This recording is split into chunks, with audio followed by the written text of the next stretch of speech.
Alors, donc encore Del Vaga, pardon. Donc Perelino Del Vaga. D'accord, donc il a été enfin, pendant très longtemps, enfin, après la mort de Raphaël, enfin, ça a été un de ses suiveurs pendant très longtemps. Donc il a même... Attends, c'est qui ça? Non, c'est Raphaël, je pense, là, par rapport à la phrase. Donc oui, bon, je sais pas si c'est le même atelier, mais Raphaël avait donc un très grand atelier. Vraiment, quand je disais plutôt que Raphaël il avait vraiment une conception de son travail un peu comme un chef d'entreprise. Ouais, voilà, entre la diffusion de son art et la formation de ses suiveurs là-dessus, il a extrêmement bien joué. Comme quoi, faire des tâches, ça arrive à tout le monde. Mais oui. Non, le pire, ça se trouve, c'est de l'humidité. Mais si, allez, c'est la blagounette, je suis sûre que c'est... Oh, t'imagines, ça se trouve, c'est une vraie tâche de café. Mais voilà, en tout cas, autant, tu vois, par exemple, quelqu'un comme Michel-Ange, en fait, j'adore le prendre comme exemple Michel-Ange parce que il est un peu le cliché de l'artiste. C'est-à-dire, c'est un mec bougon, un râleur, enfin, vraiment, quand je dis cliché, cliché, quoi. C'est le mec pas social, voire grande gueule. Et franchement, casse-pied. Voilà. Donc, on ne peut plus le cliché du cliché, tu vois. Et il avait un atelier, Michel-Ange, mais il aimait pas trop déléguer. Tu sentais qu'il aimait bien faire lui-même, quoi. Que c'est le principe, on n'est jamais mieux servi que par soi-même. Il incarnait ça un petit peu, Michel-Ange. Et Raphaël, mais c'est juste l'opposé. Raphaël, c'est ah, tu veux faire, vas-y. Vas-y, fais. T'inquiète, vas-y. Voilà. C'est quelqu'un qui déléguait à fond. Et qui. Bah, c'est toujours la question aussi de l'artiste qu'on voit nous comme un génie. Enfin, ça retire pas le côté exceptionnel de son art. Mais en tout cas, ces gens-là ne travaillent jamais tout seuls. Voilà. Ils sont toujours dans un atelier parce que nous, on a on a plein de matériaux très faciles d'accès, genre les pigments, enfin, on achète de la peinture facilement. À l'époque, ta couleur, tu la prépares toi-même en fait. Peut-être un peu flemmard du coup. Non, non, c'est que tellement qu'il avait de boulot. Et puis je pense qu'aussi, ouais, potentiellement aussi très généreux, mais c'est quelqu'un qui avait beaucoup de travail en fait, enfin qui avait tellement de succès, bah t'es obligé de déléguer, parce que sinon tu peux pas faire. Et il était vraiment dans une dynamique de développement, et c'est pour ça qu'il vendait aussi, enfin qu'il travaillait aussi beaucoup avec Raimondi, qui faisait des estampes, parce que les estampes ça coûte tellement moins cher, c'est accessible pour plus de gens quoi. En gros c'est comme si là, t'avais un artiste qui vendait à l'État super cher ses œuvres et qui en gros faisait une collection de cartes postales pas chères pour les gens en disant bah non mais chez vous vous aurez un petit peu de mon art. Et il était comme ça Raphaël, mais parce que c'était un business très efficace, hein. Encore une fois, moi je le vois aussi comme un chef d'entreprise, hein, Raphaël, hein. Et alors que ouais, donc lui délégué, y a pas de souci. Et c'est pour ça que t'as certaines œuvres où tu dis ah tiens c'est bizarre, la main par rapport au visage, il y a pas la même texture de peau. Bah c'est normal parce que parfois dans un tableau même de grand maître, bah, c'est plusieurs gens qui travaillent dessus. Donc à la rigueur, t'imagines t'as tous les disciples qui ont fait le tableau. Imaginons un portrait, donc ils font tout, les vêtements, les mains, les cheveux et tout. Et l'artiste, il arrive à la fin, limite, il fait que le visage, tu vois. Je caricature, mais voilà. Business is business. Mais oui. Non, mais en fait, c'est ça. On a, nous, une vision de l'art plus ancien que nous, qui est très, je dirais, romantique. C'est-à-dire qu'on imagine, Léonard travaillant dans son atelier, avec les piou-piou qui passent, le petit faisceau de lumière qui rentre dans l'atelier, qui est en train de... voilà, tu es en train de faire son truc, et qui est tout seul. Alors que non, ce sont des ateliers, ça grouille de monde. Raphaël, il y a plus d'une cinquantaine de personnes qui travaillaient pour lui dans son atelier. de vraies petites entreprises, quoi. Mais en tout cas, on ne travaille pas tout seul. On travaille avec plein de gens. Et c'est vrai mais par contre, il y a aussi ce principe de Raphaël, il incarnait le grand nom, quoi. C'est l'identité de marque, quoi, tu vois. C'était la superstar un petit peu, hein. Ouais, t'as raison, j'ai un peu cette idée-là. Mais, non, mais et c'est normal, on nous l'a. Ça fait partie de notre héritage d'une culture classique. Sauf que cette culture classique, elle a été en partie, je dirais pas transformée, mais un petit peu quand même. En gros, on a eu des textes de théoriciens qui ont donné une vision de la vie de l'artiste. Et ça, on l'a encore vu, même au 19e siècle, hein, on imaginait l'artiste comme ça, voilà. Et nous, on a conservé tout ça.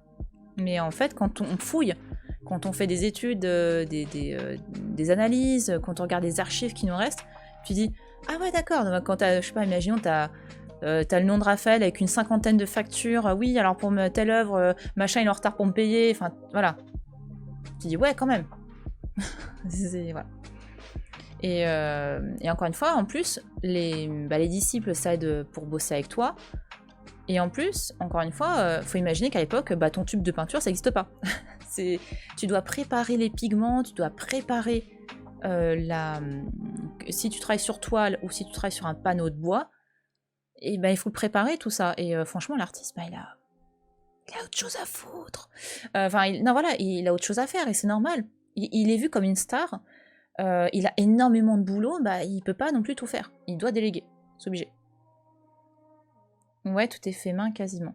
Oui, oui, et s'il y a des machines qui existent, c'est pour aider, mais pour tout ce qui est peinture,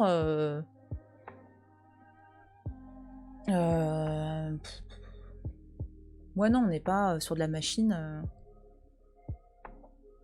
Ouais, c'est les pigments, tu les fais à la main. Enfin, tu casses le matériau. Si c'est des oxydes métalliques, tu les réduis en poudre. Tu les mélanges avec de la térébenthine, avec de l'huile. Si tu travailles à l'huile, si tu fais de la fresque, c'est une autre technique. Enfin voilà, et tout ça, c'est de la préparation. Et ouais, Raphaël, mais son temps, hein, il peut pas. Il doit tenir un atelier, il doit répondre à des commandes. C'est logique, il peut pas faire tout ça. Il doit faire, il doit faire super gaffe à son temps, quoi. Alors,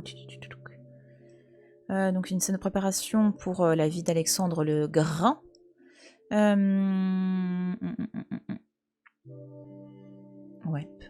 rien de bien. Ah oui, d'accord. Et donc, attends, est-ce que c'est Raphaël? Non, c'est Carmignano, on n'est même pas sûr. Je pense qu'il n'y a pas des dessins d'architecture de Raphaël. Ah, ça, voilà. Donc là, juste avant, on était dans le dessin. Là, c'est l'étape après. Enfin, l'étape après. C'est un autre pan du métier de l'activité de Raphaël. C'était le dessin. Ensuite, le dessin ou l'œuvre reproduit pour être diffusé grâce à la technique de l'estampe, en fait. Donc en gros, grâce à l'impression. Voilà, pour faire simple. Et de nouveau, Raphaël était très intelligent. Enfin, voilà. Lui, son but aussi, c'est de diffuser son art auprès des gens qui n'ont pas énormément de moyens. En plus, et encore une fois, il est très très très loin d'être con. On pense aux gens dans la ville, voilà, les Romains, voilà, tu vois. Les Romains qui n'ont pas énormément de moyens, mais lui, il voit plus large que ça. Lui, il dit, tiens, c'est un petit format qui est super léger. Ça peut être diffusé dans toute l'Europe. Et c'est ce qu'il a fait. Enfin, ça a été... son travail a été énormément diffusé en Europe grâce à ça, en fait. Et t'imagines, t'es au fin fond, je sais pas, voilà, t'es à Marseille, t'es un artiste de la Renaissance, je sais pas, imaginons 20 ans après la réalisation d'une estampe, parce que ça met un petit peu de temps quand même, hein, c'est pas une diffusion immédiate, hein, mais tu découvres Raphaël grâce à une estampe, et c'est peut-être la seule fois où tu pourras voir des œuvres de Raphaël. Mais ça, c'est... Voilà. Ça là-dessus, c'était très très très bien joué. Et tout ça, enfin visuellement, je le reconnais tout de suite, c'est de... Sauf là-bas. Mais là, ça, c'est de l'estampe, ça. Donc c'est de l'impression avec de l'encre. Et je crois Raimondi... Bah aussi, c'est le... Raimondi travaillait sur des plaques de... En gros, c'est du cuivre. Et... Hop, enfin voilà, tu fais le motif sur la plaque de cuivre. T'imprimes. Il est précurseur là-dessus dans la diffusion, comme tu dis. Alors, il a été un des rares à vraiment travailler sur ça. Mais le précurseur, ça, j'ai toujours du mal avec cette notion-là. Mais je dirais que oui, c'est quand même l'un des premiers. J'aime pas dire en tant qu'historienne de l'art, parce que j'ai pas la preuve que c'est le premier officiellement. Ça se trouve, il y a d'autres personnes qui ont fait ça, et il s'est dit ah ouais, c'est pas con. À savoir, tu vois. Enfin, ça se trouve, la personne avec qui il a travaillé, qui s'appelle Raimondi. Raphaël, c'est pas son premier artiste en fait. Hein, j'imagine bien, je sais pas comment ils se sont rencontrés, hein, mais Raimondi, lui, c'est un graveur. Il fait des reproductions d'œuvres d'artistes. Raphaël, il dit ah ouais, c'est pas con ça. Mais ça veut pas dire que c'est le premier à ce point à diffuser à ce point. C'est juste que Raimondi, il avait en plus un excellent réseau. Enfin, c'était un grand nom de la gravure en plus, quoi. Ce que je veux dire, c'est qu'à son époque, il est l'un des seuls à faire ça. Oui, ils sont pas nombreux, ça c'est clair. Ouais. Ouais, c'est l'un des rares à le faire, ça c'est vrai. Et encore, voilà, c'est par rapport à ce que nous on a conservé. Mais les œuvres de Raimondi, les estampes de Raimondi, ça a été diffusé partout. On a pu en conserver beaucoup. Notamment, tu retrouves dans différentes bibliothèques ou musées. Et ce qui est marrant de se dire, c'est que tu as même des œuvres peintes de Raphaël qu'on a perdues et qu'on connaît via ces estampes-là. Donc ça veut dire que globalement, les estampes, elles nous permettent d'avoir un beau... c'est pas exhaustif, hein, tout n'est pas là, mais ça nous permet d'avoir une belle vision de qu'est-ce qui se faisait. Et c'est vrai que Raphaël, là-dessus, il a quand même bien diffusé, quoi. Ah ouais, trop cool. Bah ouais, non mais là-dessus, Raphaël, il est cool. Enfin, franchement, c'est un artiste vraiment super intéressant pour ça, je trouve. Hein. C'est le gars qui a compris, enfin, tu te rends compte, on est au Moyen... pardon. On est à la Renaissance. L'imprimerie, donc, elle est déjà en place hein, depuis le milieu des années 1450. Les techniques d'impression se développent. Lui, il voit l'avenir. Enfin, il dit tiens, le potentiel du truc, quoi. Et c'est pour ça que t'as des artistes. T'as des grands peintres du 19e siècle. Donc on est 3 siècles plus tard. Un peu plus de 3 siècles, parce que il est mort en 1520. 3 siècles et demi, allez. Voilà, donc 3 siècles après la mort de Raphaël, t'as des artistes comme Manet, qui adorent l'art de Raphaël grâce à Raimondi. Parce qu'ils ont vu, ces artistes-là du 19e, ils ont vu les œuvres de Raphaël sur impression, quoi, enfin sur feuille. Alors que tout le monde n'allait pas forcément à Rome pour voir les œuvres de Raphaël. On connaissait Raphaël, c'était une grande star, encore au 19e. Mais comme tout le monde ne pouvait pas voyager, les œuvres, elles peuvent voyager grâce au format impression, quoi. Et c'est super... c'est super chouette, je trouve. Il n'est pas juste artiste, il est vraiment un business, comme tu dis. Ouais, voilà. C'est... Parce que on peut pas retirer cet aspect-là. Un artiste, ça a besoin de bouffer. Sauf si tu as vraiment un mécène qui te loge, qui te nourrit, et là, tu peux tout à fait... t'as pas besoin finalement de payer, d'être payé tout. Mais un artiste, c'est un être humain avant tout, quoi. Donc il a besoin... Il y a un aspect très pragmatique dans ce qu'il fait, hein. C'est logique, quoi. Enfin, c'est une carrière, quoi, d'être artiste. Hein. Donc lui, il a vu qu'il y avait du succès, il était protégé. En plus, il a été protégé très jeune parce que Raphaël, c'est un orphelin. Et il a été protégé très jeune par je ne sais plus quel duc ou... Enfin voilà, il a été très très vite protégé. Parce qu'on a vu son... Enfin, il avait... c'est un gosse qui dessinait bien, quoi. Enfin, on a vu de quoi il était capable. Enfin, on voyait le potentiel. Voilà. T'as des gosses qui dessinent bien, voilà, c'est comme ça. Et lui, on s'est dit, bah tiens, en travaillant ce dessin-là, il va être vraiment exceptionnel.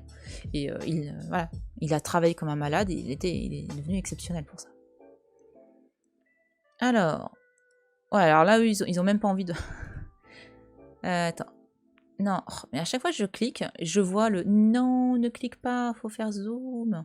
Ça pour moi c'est Sainte-Cécile, c'est ça? Attends. Ouais, elle a un orgue. Donc bah ça permet de voir, on va regarder l'œuvre en grand, de voir la différence. Visuellement ça se voit. Voilà. Hop, on voit bien là que c'est un...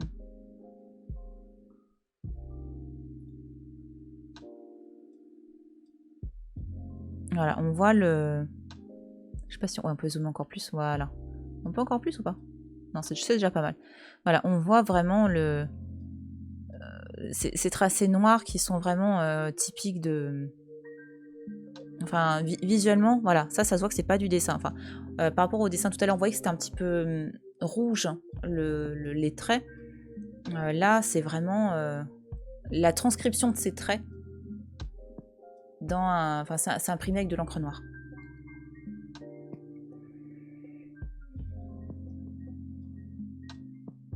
Mais c'est fou le point de... Les détails. Et tu peux avoir différentes versions, mais pas dans le motif, juste dans... Parce que quand tu imprimes via une plaque de cuivre, mais en fait, à force, tu perds certains tracés. Donc tu vas avoir... Celle-là, c'est une version, et tu en auras une autre, ce sera pas exactement la même, parce qu'on aura peut-être perdu, donc déjà un peu d'encre, évidemment. Donc tu as des ancrages, donc tu peux en faire quelques-unes. Mais déjà, de la première qui a été ancrée à la dernière, bah déjà, tu n'as pas le même rendu. Et en fait, tu peux même avoir à force d'imprimer, ta plaque, elle perd un peu de son... Enfin, elle redevient un peu lisse. Et du coup, t'as plus les mêmes effets. Et c'est aussi pour ça que je trouve que c'est un médium super... Enfin, c'est une technique super intéressante, l'estampe de manière générale. C'est vraiment beau comme trait. Ouais, je trouve aussi, ouais. Parce que c'est à la fois précis. Bon, là, les traits derrière, bon, c'est assez simple, mais ouais, au niveau du visage, tu sens les tout petits traits, les petits pointillés qui vont donner une... Enfin, on va utiliser l'ombre pour créer le relief, quoi. Enfin, là, voilà, on sent l'ombre ici. Bah là, le visage, il est à moitié occupé par l'ombre. Là, pareil avec Sainte-Cécile, là. On dirait un effet d'empreinte digitale, je trouve. Ouais. Oui. Oui, c'est vrai. Ouais, c'est vrai qu'on pourrait... Enfin, comme il y a ces courbes, ces petits points, c'est vrai que ça fait penser à une... Mais et en même temps, ça, ce qui te fait penser à ça, c'est qu'on voit dans les films, quand on a ancré... voilà... on ancre un pouce, et puis après, ça fait ça, c'est pareil, en fait. On a les petits creux qui vont se charger d'encre. Voilà. Mais effectivement, plus avec la rondeur des traits, les courbes et tout, c'est vrai qu'on dirait... C'est vrai.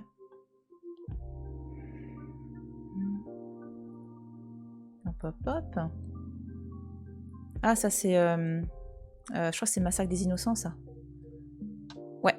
Le Massacre des Innocents... Donc là, par exemple, c'est un exemple. Et Sainte-Cécile aussi, hein. Attends, Sainte-Cécile... Tu as l'œuvre. Attends. J'aurais dû taper Raphaël, ça aurait été mieux. Voilà. Hop. Voilà. Donc là, on a la version... Attends, qu'on voit bien chez Vue. Hop. Voilà. Là, voilà. Là, c'est l'œuvre originale. Enfin, le tableau. Et la transcription pour diffusion en estampe, enfin en impression. Parce que voilà, là, c'est un tableau qui fait 2,20 m par 1,36 m. Nu sur toile. Et comme ça, ça c'est les gens qui peuvent pas aller en Italie. Et bah, hop, hop, hop, ils s'achètent... ils s'achètent ce... Et on voit que c'est... De toute manière, qu'il y a des différences, quoi. C'est-à-dire que Raphaël il a même adapté, c'est pas une copie pure et dure du tableau, pour... voilà. Rien que là, en bas, on a moins de trucs. Il y a des... ici, il y a l'aigle. Ah non, il est planqué derrière, je crois. Ouais, il est derrière. Voilà. 2,20 m. Bon. Ouais, parce que très souvent, ça, c'est des tableaux qu'on retrouve dans les églises, dans les lieux de culte. Et faut qu'ils soient vus. Il n'a pas scanné. Maintenant. Non, tout à fait. Et ça se trouve, soit il a pris l'œuvre finale, qu'il a refaite, soit il a repris un des dessins de base qu'il avait fait. Il dit, ah bah tiens, ça pourrait être pas mal, ça, pour le... Enfin, je le vois bien je le vois bien, Raphaël, en train de se faire, ah bah tiens, ça, ce serait pas mal pour Raimondi, ça. Hop, hop, hop. Allez, emballer, c'est pesé. Mais oui, les tableaux d'église sont souvent très grands parce qu'ils doivent être vus. On est dans des édifices religieux qui accueillent du monde. Et donc, bah, il faut faire des grands tableaux qui seront derrière. Ça peut être posé notamment derrière au niveau de l'autel. Et les gens doivent voir, en fait. Donc c'est pour ça que c'est souvent très grand. Et par contre, les gravures, non. Voilà, comme on le voit là. Ça doit être transportable super facilement, quoi.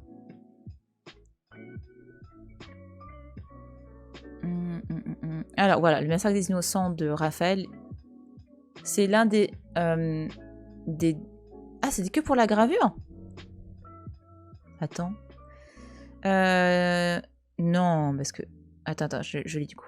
Le plus célèbre dessin pour une gravure, c'est-à-dire qu'il l'aurait fait... C'est pas possible. Alors, le style classé représente... Enfin, ça incarne le style de l'artiste le plus classique, Raimondi a fait des centaines des centaines d'impressions de ce dessin-là. Alors, la nature exacte de leur collaboration n'est pas connue.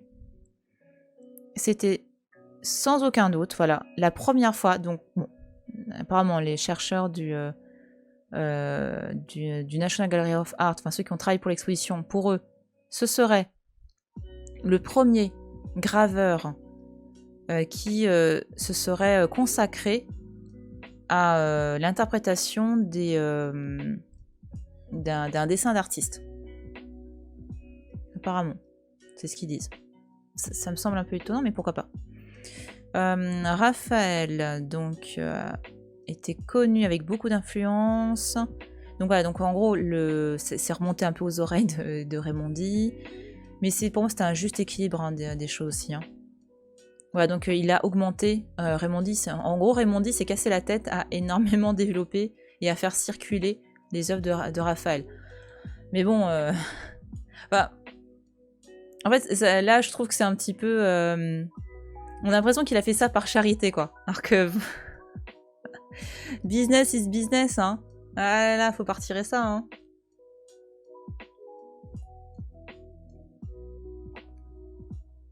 C'est le bon pote, Raimondi, c'est ça, en fait. Ouais. Attends. Eh oh. Eh les gars, vous m'avez vu, là? Ouais, c'est ça. C'est le bon copain. Ouais. Pour le pognon, ouais. Alors, donc le fait de reproduire ces estampes, donc ça a diffusé, ok. Et voilà, et c'est pour ça que c'est intéressant qu'ils fassent le parallèle. Là, ils font un parallèle avec, au 19e siècle, le développement de la photographie commerciale. Donc voilà, c'est... Ah, attention. Trop sympa, c'est vraiment un gars bien. Mais oui, il est trop gentil, Raimondi. Raimondi, c'est mon ami. Mais si, parce que... Mais en fait, je comprends pas pourquoi ils disent que c'est... Attends, on parle bien du massacre des innocents, quoi. Le massacre des innocents. Il est où? Où qu'il est? Reviens. Je l'ai pas vu. Hop. Non. Oh, c'est vrai du coup? Pour moi, il y avait une version incroyable. Incroyable. J'étais persuadée. Ah, je confonds avec... Attends, c'est quoi celui-là? Oui, t'avais ça aussi, normalement. C'est ça que je comprends pas. Pour moi, t'avais une version peinte. Ah mince. C'est quoi ce site-là? Mais non. Incroyable, si c'est ça. Donc, il aurait vraiment été créé. D'accord. Bah, autant pour moi. J'étais persuadée qu'il y avait une... Il aimait boire des coups avec les copains aussi, ça demande de la moula. C'est ça. Faut payer les pots. Attends, faut que je regarde ça vite fait, ça me... J'étais vraiment persuadée, tu vois. Ah, ou alors je le confondrais avec celui de... C'est marrant. Mais du coup, ouais, c'est... D'accord. Alors, il y a celui-là et une autre œuvre, du coup, que ça a été fait vraiment que pour Raimondi. Et je sais pas pourquoi j'étais persuadée. Oh, la honte. Ah, pas bien. Mais je sais que vous m'en voudrez pas. Vous êtes un public gentil. Il y a aussi celui-là qui est très très connu, Massacre de Poussin. Enfin, le massacre des innocents par Poussin. Pas le massacre des Poussins, parce que là, on va tomber dans un truc dégueulasse. Non. Par Poussin, le peintre. Ça, c'est... Ah oui, ça, c'est l'autre Petit Palais. Ah là là, mais ils ont trop travaillé sur ce... D'accord. Un peu, c'est ça qui me trompe. Ok. Autant pour moi. J'étais persuadée de l'avoir vu en tableau. Du fric, du pèse, du flouze. Là, maintenant, j'ai en tête la chanson des Inconnus. Quand ils font les frères Raptou. J'imagine Raphaël en frère Raptou, c'est horrible. Le massacre des piou-piou. Oh non, hein. Pas les piou-piou. On laisse tranquille les piou-piou. On est gentil et tolérant. Mais oui, mais voilà. Non, vraiment, ouais. Bah écoute, ça... Je sais pas pourquoi. En fait, c'est surtout ce personnage féminin. Je suis persuadée de l'avoir déjà vu... Ah, ces deux-là, là. Ces deux personnages-là, je suis persuadée de les avoir vus en peinture. Alors du coup, c'est peut-être... J'ai peut-être en tête un artiste 19e qui a repris ça. C'est pas impossible. Mais il est puissant, hein, comme... Enfin, surtout cette femme qui fonce vers nous. Je trouve qu'elle est... Elle est incroyable. Enfin, elle est... Enfin, t'es projeté dedans, t'es complètement dedans. Par contre, les bébés... Enfin, bon, c'est le principe de l'innocence. Hein. Tu sens qu'ils comprennent que dalle à ce qui se passe. Enfin, qu'ils ont l'air complètement... C'est fou. Ah, celui-là aussi. Ce double-là, ce binôme. Je l'ai vu dans d'autres... D'autres œuvres. Hop. Bah, ça avec des innocents. Voilà. Hop. Donc voilà, Massacre des innocents, petit récit biblique. C'est musclé comme image. Bah ouais, c'est comme c'est. Bah, en fait, le Massacre des innocents, c'est le massacre de tous les enfants. Donc c'est un massacre commandité par Hérode, qui ne voulait pas, enfin qui craignait l'arrivée du Christ. Et donc ils ont massacré tous les enfants. Voilà. Enfin, ils ont massacré tous les enfants. Voilà. Je sais pas d'autres mots. Évidemment, c'est horrible comme scène. Voilà. Oui, d'ailleurs, oui. Le roi des Juifs, voilà. Je sais pas s'il y avait vraiment la mention du... Bref. Donc voilà. Donc c'est pas un épisode très rigolo. Hein, c'est pas trop gentil en effet. Bah oui. Voilà. Mais c'est un sujet pareil. Renaissance. De la Renaissance à la fin du 19e siècle, c'est un sujet qui a été fréquemment exploité. Ça, c'est Apollon et les Muses, non? C'est quoi? Attends. Là, comme ça me fait penser à Apollon, les Muses, là. Bah, c'est peut-être l'Olympe, hein, du coup. Attends, c'est quoi? On va regarder. Ah, ce serait... Attends. Alors, voilà. Donc, ça fait partie... C'est l'un des dessins qui reprend le motif de la décoration de la chambre. Alors, par contre, est-ce que c'est la... Ah, bah, c'est la chambre de la signature, voilà. Donc, là où on a l'école d'Athènes... je sais plus si c'est en face ou l'une des portes à côté. Enfin, non, c'est pas en face. Alors, attends. Bah, voilà, donc on a quatre fresques. Donc, on a l'école d'Athènes. Et on a, bah là, Ah oui, bah, c'est le Parnasse, oui. Ok. Pardon, j'ai dit, ah, bah c'est vrai, bah oui, c'est vrai, voilà. En fait, il y a tellement de choses que j'ai vues pendant mes études et que bah, forcément, après, tu oublies parce que ton cerveau, il a besoin de faire un petit peu le tri. Et quand tu revois, tu fais ah bah oui. Voilà. Donc c'est normal. C'est une réaction parfaitement normale. Donc voilà, donc c'était le Parnasse qui montre Apollon avec les muses et des poètes, donc des poètes contemporains et des poètes plus anciens. Enfin, des poètes contemporains de... non, donc du coup c'est dans le bon sens, donc des poètes plus anciens, donc les poètes antiques, et les poètes de l'époque de Raphaël. Hein. Et ça, bah voilà, ça c'est exactement le genre de choses qui plaisait aux gens. Tu peux pas aller visiter ça, bah t'inquiète, hop hop hop, Raymondi, le bon ami, il te propose une petite gravure qui va bien. Voilà, comme ça t'auras chez toi les représentations de la chambre de la signature. Donc on a, alors là t'as Clio, c'est marqué Euterpe, Melpomène, donc on a Apollo, Urania, Terpsichore, Polynia, donc en gros voilà les 9 muses elles sont là. Et on a qui là? On a Virgile, Homère, Dante, qu'on reconnaît bien avec son petit chapeau à la schtroumpf là.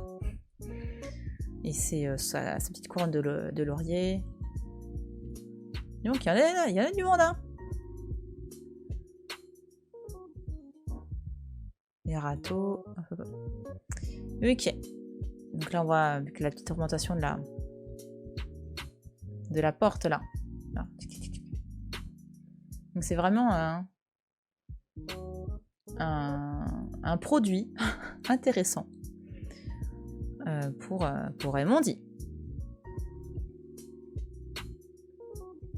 Ah, ça c'est la peste ça. Donc là c'est une représentation de l'épidémie de la peste, mais pas celle parce que voilà. Ah si, c'est peut-être celle des années 1450. Mais en fait, on a eu plusieurs pestes. Non, ça c'est la peste de l'Antiquité, je crois. Attends. Ah, The Plague. La peste. Alors. Dans l'Énéide de Virgile, donc dans le texte de ce poète latin, donc on avait un poème épique qui parlait de la fondation de Rome. Et la peste a été lancée sur les Troyens avant que Énée parte, enfin qu'il les quitte, enfin qu'il quitte le peuple troyen. Et en gros, Énée donc est arrivé après en Italie. Hein, donc par rapport au mythe, hein, voilà, je schématise. Dans ce dessin, Raphaël a décrit une scène macabre de personnes mourant, enfin, personnes et d'animaux mourants. Donc c'est une citation du poème latin. Donc il a relinquished. C'est pour moi, ils quittèrent. Enfin, ils ont quitté une vie douce pour épouser, enfin pour prendre des corps malades. Donc il a tourné la scène dans une démonstration, une composition de force. J'exagère. Avec, ouais, par contre, ça fait très classique. Et quand je vois ça, ça me fait penser aux œuvres un petit peu de Dürer, donc cet artiste allemand, qui avait une manière de travailler un petit peu similaire. Parce que voilà, par exemple, on a Raphaël avec ce dessin. Attends, on va regarder un petit peu plus près le dessin. Hop. Voilà, donc question de composition, voilà, quelque chose de très structuré. Hop, hop, hop, deux plans, un à gauche, un à droite. Ce regroupement-là de figures mourantes ou malades. Et ça me fait penser, en fait, et c'est pour ça que le fait de dire oui, Raphaël, le premier A, machin, tu as aussi Dürer, qui va avoir vraiment un travail. Voilà, ça me faisait penser un peu à cette œuvre-là. Ah, pardon, attends. Alors, attends, que vous voyez mieux. Voilà, la mélancolie. T'avais pensé un petit peu à ça, sur le traitement. Hop, gauche-droite, la composition, certaines figures. Voilà. Et Dürer, bah, on est en 1515, quoi. Et Dürer aussi, c'est quelqu'un qui voit « Ah, c'est pas con ça, l'imprimerie, c'est pas mal. Ah, qu'est-ce qu'on peut faire de bien ?» Donc Dürer, il peint, il dessine, et il fait aussi des œuvres qui sont pour l'impression, enfin pour la diffusion, quoi. Donc c'est pour ça. Il y a Raphaël, mais il y a aussi quelqu'un comme Dürer en Allemagne qui a... Enfin, ça carbure, quoi, dans leur tête. Ils disent « Ah bah tiens, c'est pas con, ça. C'est sympa. » Ouais, c'est pour ça que je suis toujours du mal avec le premier A, etc. Pas bête, le type, faut vivre avec son temps. Tout à fait. Tout à fait. Ah bah là, c'est... Ah, c'est marrant. Alors celui-là, pareil. La Vierge avec un poisson. Putain, alors ça, comme nom de titre d'œuvre. Ça envoie du lourd. Mais cette œuvre-là, on a... Il y a un tableau... Ça, je vais y arriver un jour. Ah, il a le poisson. En fait, poisson... Je me demande si la référence, ce n'est pas le... Je me pose la question, là, je suis pas sûre. En gros, piscus, en latin, donc pour le poisson, c'était le... On utilisait les lettres pour dire piscus, en gros, pour dire le Christus. Voilà. Donc en gros, c'était un moyen... C'était un code un peu secret au début, lorsque les chrétiens n'étaient pas du tout acceptés notamment par les Romains. Eh ben, ils utilisaient donc un mot un peu, voilà, un peu ambigu comme piscus pour parler du Christ. Donc c'était un peu un autre code. Mais là, je me demande s'il n'y a pas un autre, s'il y a un autre sens. Et pour moi, celle-là, tu as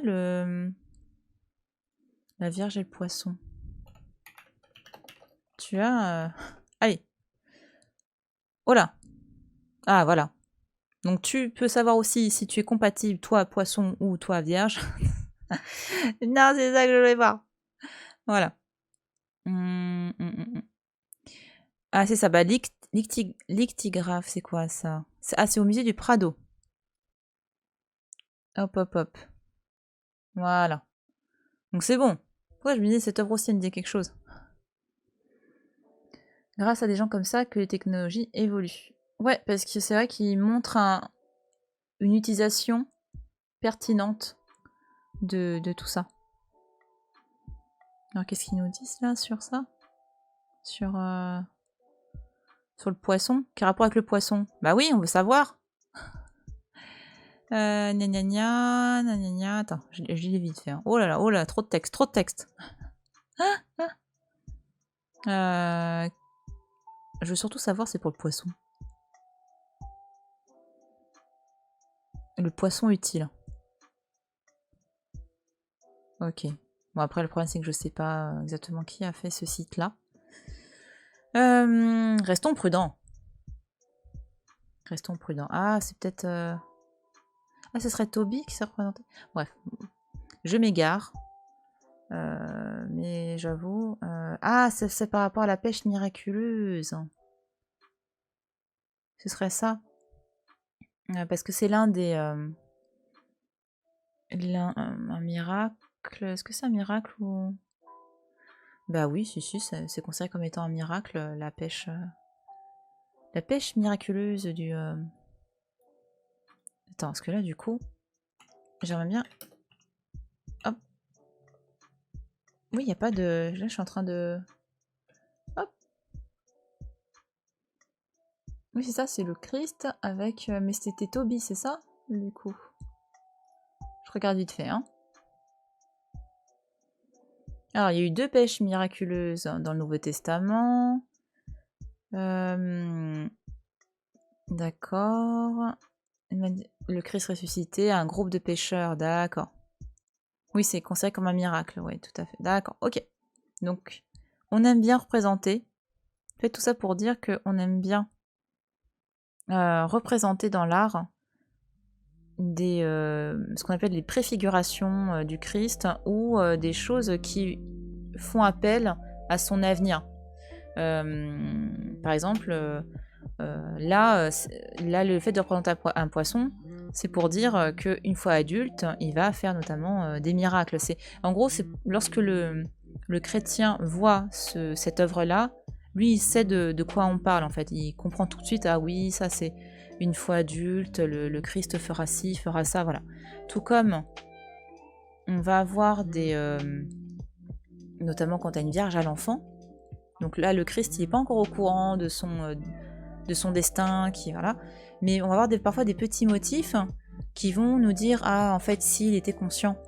Et ça peut être des motifs qui vont suggérer sa mort, des petits motifs qui vont suggérer son martyre, enfin voilà, qui vont être des moments pour dire, ouais, il a accepté son destin, pardon, même bébé, il le savait, il l'a accepté, la Vierge Marie aussi, elle l'a accepté, enfin, voilà, c'est des éléments qu'on retrouve beaucoup à partir du Moyen-Âge. Voilà, en fait, c'est des motifs que les fidèles retrouvent dans ce type d'art, enfin de production. Alors souvent, ça fait... Mais c'est Léonard de Vinci, ça, non? Ah vache, ça ressemble tellement à Léonard de Vinci de loin. Alors, c'est le rendu final d'un carton. Alors, soit c'est un rendu final... Bah non, c'est un carton, voilà. Et donc, c'est le carton... pour l'une de ses œuvres les plus célèbres qui est là. Ah, c'est la Belle Jardinière, d'accord. En fait, là, visuellement, ça ressemble tellement à Léonard de loin comme ça. Qui se réfère à la Vierge et à la peinture de la nature, en fait, vraiment de son goût pour la nature. Alors, oui.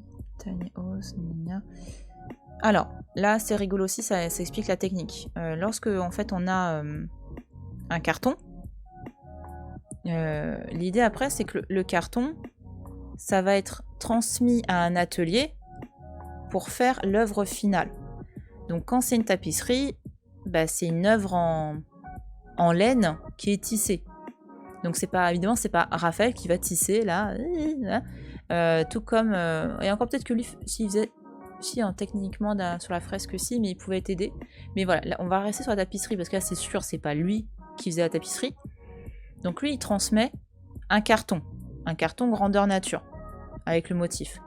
Donc les gens dans l'atelier, ils reçoivent ça, et du coup, bah, l'idée, c'est de reproduire le dessin sur la tapisserie. Faut que ce soit, évidemment, quasi exact, tu vois. Faut que ce soit très ressemblant. Et bien, le truc qui va être super efficace, c'est que tu prends le carton, tu fais des petits trous sur tu suis, par exemple, s'il y a les traits d'un visage, tu suis les petits trous, et après, tu saupoudres de charbon avec en dessous, imaginons si tu fais une tapisserie, tu vas avoir tous les fils de laine qui vont être tendus, et donc tu vas pouvoir un petit peu dessiner dessus. Et donc voilà, en faisant ça, tu auras ton motif qui va être imprimé en charbon, en petits points, et après, il n'y aura plus qu'à relier les points, en fait. C'est comme les jeux qu'on faisait quand on était gamin, le fait de relier les points. Alors attends, hop, est-ce qu'on le voit? Parce que là c'est pas mal du coup, ça permet de voir.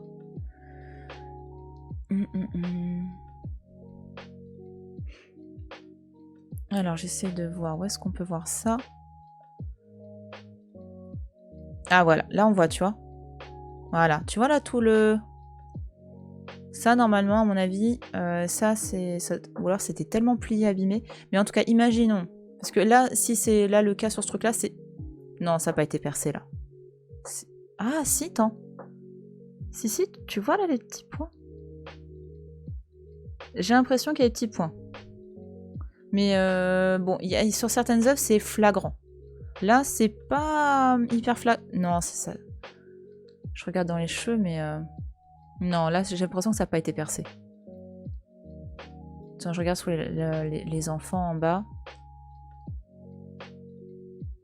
Non, ça, là, ça... Ah si, regarde là. Tu vois là, tu vois les sortes de points là, comme si... Je pense que ça a été percé. Si, j'ai l'impression quand même. Hein. Tu sens là tous les petits points. Ouais, j'ai l'impression. Mais en tout cas, c'est du top qualité. Hein, si c'est percé, parce que j'ai déjà vu des supports comme ça. Bah, tu vois vraiment les points, quoi. Limite, tu vois bien que ça a été percé, quoi. Là, j'ai l'impression... si ça a été percé, ça a été très, très, très bien percé. Hein. Donc, voilà. Donc, faut imaginer qu'on perce tout autour. Hop, hop, hop. Et puis après, en mettant du charbon, ça permet de transférer le motif. Hein. Ce qui est très efficace. Hein. Et du coup, bah, dans les ateliers, comme ça, les gens qui font de la tapisserie, bah, ils maîtrisent leur truc. Hein. C'est des maîtres, c'est des grands artisans. Mais du coup, ils ont même pas besoin de se casser le cul à apprendre le dessin, tu vois. C'est pratique. On leur demande pas d'être Raphaël. On leur demande de retranscrire le motif de Raphaël sur la tapisserie.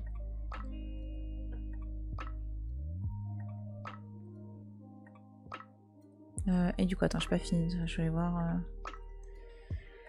Alors, la plupart des cartons, voilà. C'est le drame. La plupart des cartons, en général, avec les percées, tout ça, on les a perdus. Hein. Ils sont morts, les trucs. Donc, ont été sévèrement endommagés. Certains ont survécu. Celui-là. Ah bah, celui-là, voilà. Celui-là, il a été effectivement percé. C'est juste qu'il est devenu un peu plus sombre, mais il a été... il a eu plein de vernis dessus, quoi. Donc, c'est pour ça que que ça semble un peu colmaté, les trous, là. Mais c'est-à-dire que celui-là a été percé, effectivement. Super bien fait.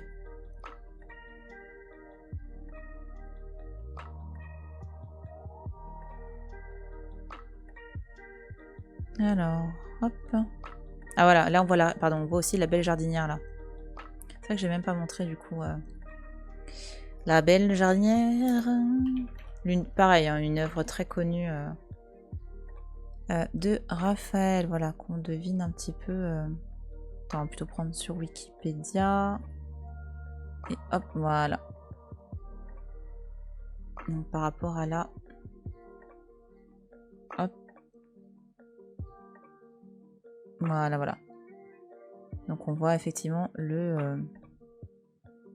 hop, le motif hein, qui sera ensuite enfin,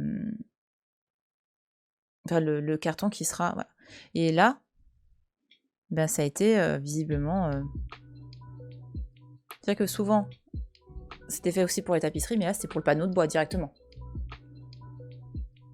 Il est au Louvre celui-là.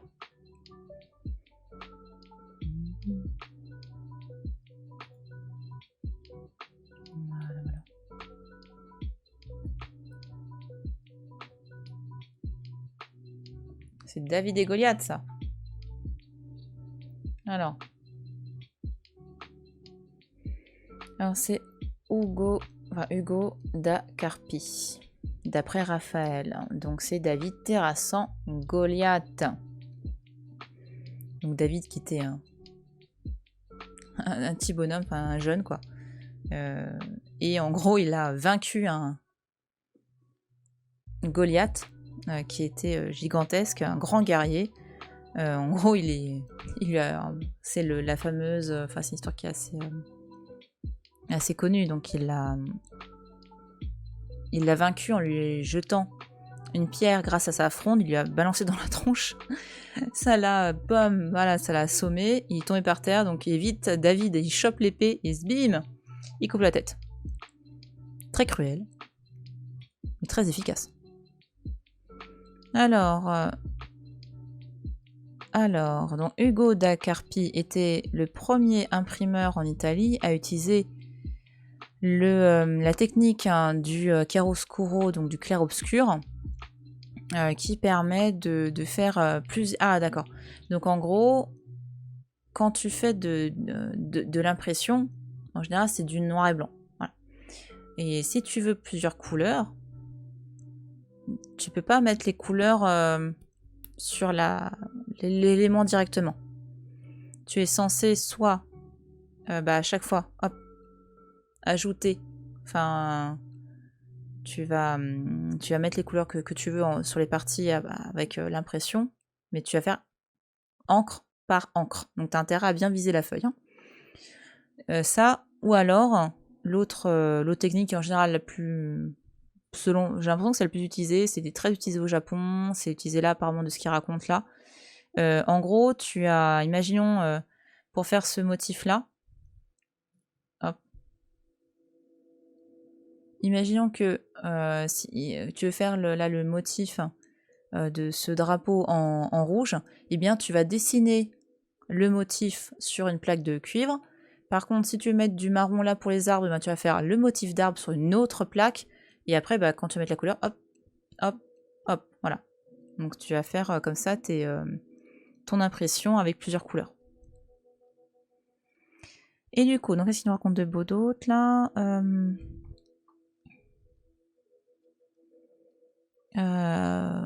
Alors, il est venu à Rome et à Venise autour des années 1516, Hugo. Donc il a travaillé pour Raimondi, qui utilisait cette technique aussi pour les motifs de Raphaël. Et donc là, ça se trouve, c'est peut-être le blanc en fait. Hein, parce qu'il n'y a pas énormément de couleurs pour moi là.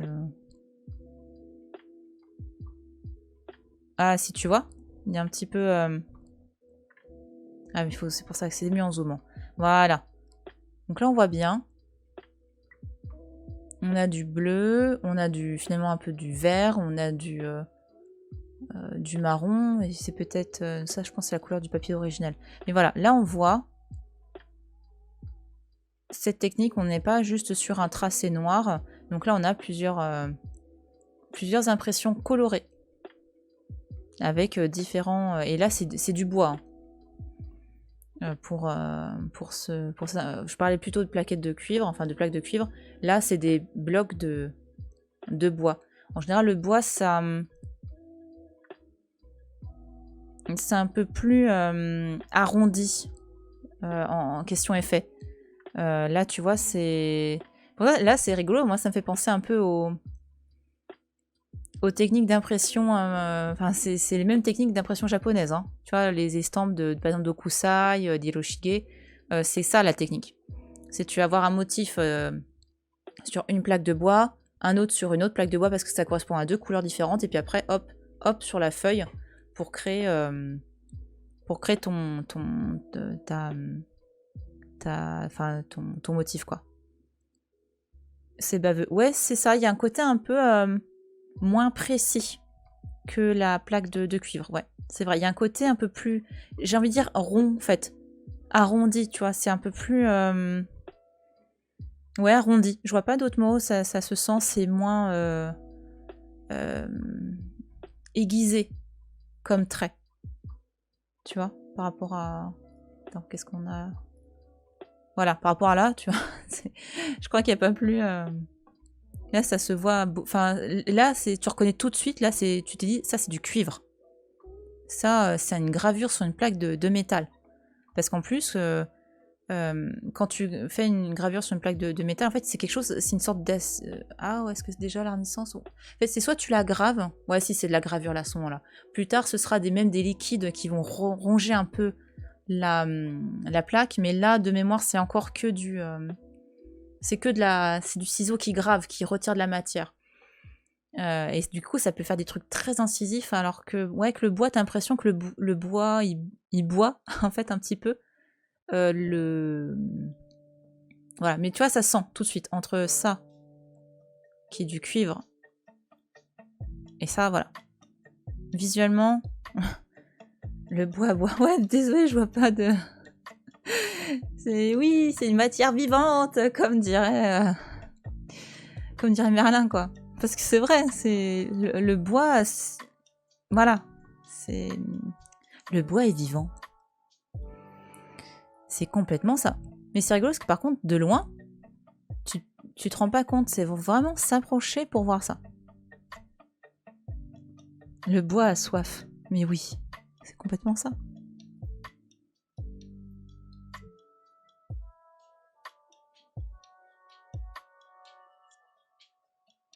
Ah bah là, ça fait penser tout à l'heure au motif de...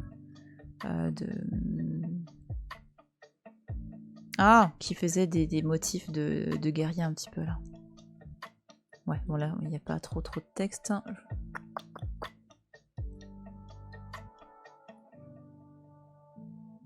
Le précurseur de l'impressionnisme. De quoi le... Hop, oh bah pas avec la... Ça c'est... Marsyas.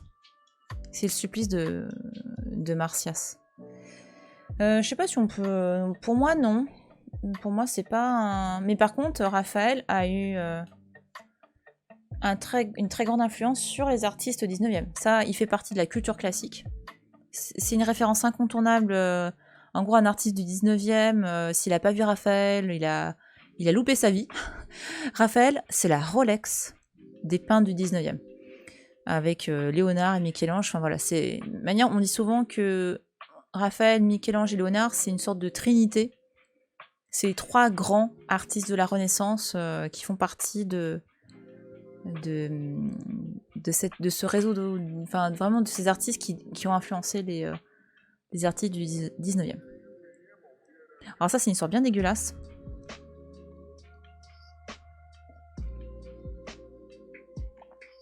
Je vous raconte. Ça, en fait, c'est Marsyas. C'était un... Je crois que c'était... Je sais plus si c'était un satyre ou un silène. Bon, bref, c'était un personnage de la mythologie gréco-romaine. Et Marsyas, en fait, était très très doué à la musique.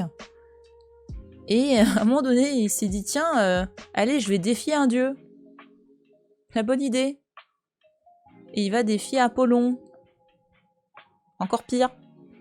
Ils ont tous leur petit caractère, hein. Mais il y en a quelques-uns comme ça qui ont vraiment un gros caractère. Et rien que là, derrière, là, elle se dit, mais t'es con, quoi. faut pas défier Apollon. Et en gros, Marsyas va défier Apollon en tant que musicien. Lui dire, ouais, je joue mieux que toi. Et en fait, je crois que effectivement, Marsyas, il jouait très bien. Je me demande même s'il jouait pas mieux. Et dans tous les cas, il a morflé. Marsyas a morflé grave, parce que pourquoi tu défies un dieu aussi? C'est complètement con.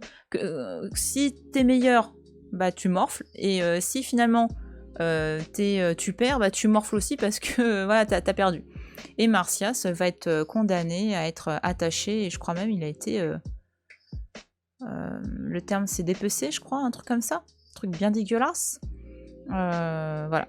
Parce qu'il avait cherché des noises à Apollon, l'inventeur de la lyre. Est-ce qu'il raconte des trucs là-dessus? Par contre, je me demande c'est qui elle. Est-ce que c'est Artémis en mode mais qu'est-ce que tu fais? Mais pourquoi tu le provoques? Ah, attends. Hop. Marsyas. Je veux juste voir le supplice de Marsyas. Attends. Hop. Et ça, c'est une œuvre qui est au Louvre, là. Elle est aussi dans le département des antiquités gréco-romaines.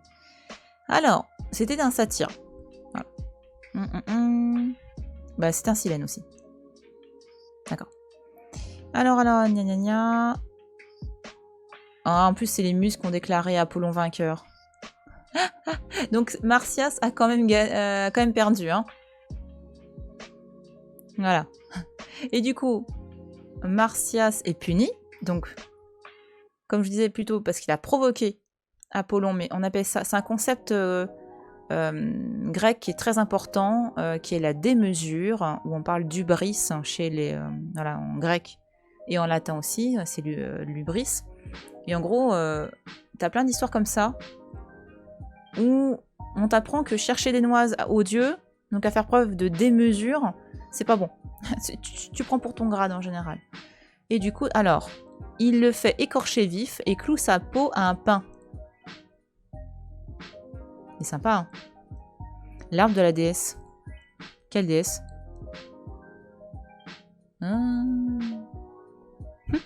Athéna, du coup. Voilà, c'est bien dégueulasse comme histoire. L'orgueil. Oui, ah oui, mais complètement. C'est vraiment pour te dire, attention, va pas trop loin. C'est quand tu fais preuve de démesure, tu vas attirer la colère des dieux. Et ça, c'est un concept qui faisait très très peur en fait. Hein. Bah ça, là, je vois aussi l'influence de Michel-Ange là, dans cette Vierge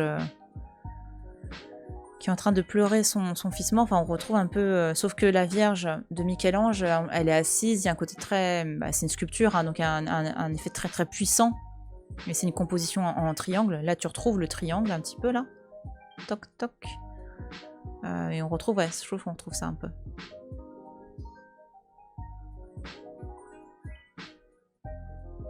Hop.